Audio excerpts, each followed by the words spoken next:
So guys, cake দেখে কি মনে হয়েছে যে কারো বার্থডে, কিন্তু আজ কারো বার্থডে হয় মা আর বাবার আছে অ্যানিভার্সারি। কততম অ্যানিভার্সারি মোর জানা নাই, কিন্তু মার মুখে শুনিছিনু যে 25শে বৈশাখ মা হরের আর কি অ্যানিভার্সারি ছিল। তো ছোট্ট করে একটা সেলিব্রেশন আর কি, ফার্স্ট টাইম বাবা মার মানে বাবা মা আর কি এইভাবে দেশি আর কি অ্যানিভার্সারি কিছু, নাহলে তো কোনো দিন মনে রাখি নাই। তো যাই হোক, তো বাবা আর মা এটা কাটে হয়েছে। আর প্ল্যান ছিল অনেক কিছুই, বুনু আসার কথা ছিল, তো বুনু কোনো কারণে আসতে পারে নাই। আর অনেক কিছু প্ল্যান ছিল, কিন্তু সেই সব প্ল্যান হয় নাই, কারণ মোর শরীরটা ভালো ছিল নাই।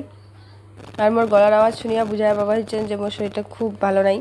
খুব মানে যেদিন মায়ের অ্যানিভার্সারি ছিল ওই দিনকার রাতের বেলা পুরো মাথা ব্যথা, জ্বর, সর্দি। তো সেইভাবে আর কিছু করতে পারিনি। যদিও অনেক কিছু প্ল্যান ছিল আর কি, বারবার করছে ওইটা কথা আর কি।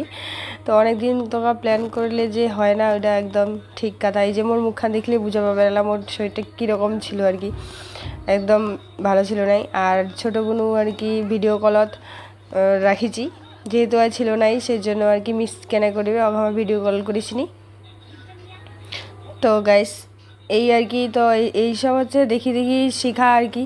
ইউটিউবত আমি অনেকবার দেখিছিল আর কি, মা বাবা ফার্স্ট টাইম এইভাবে বার্থডে বলে অ্যানিভার্সারি সারপ্রাইজ আছে, তো আমাও ভাবিচিনি মানে ইন্সপায়ার হয় আর কি।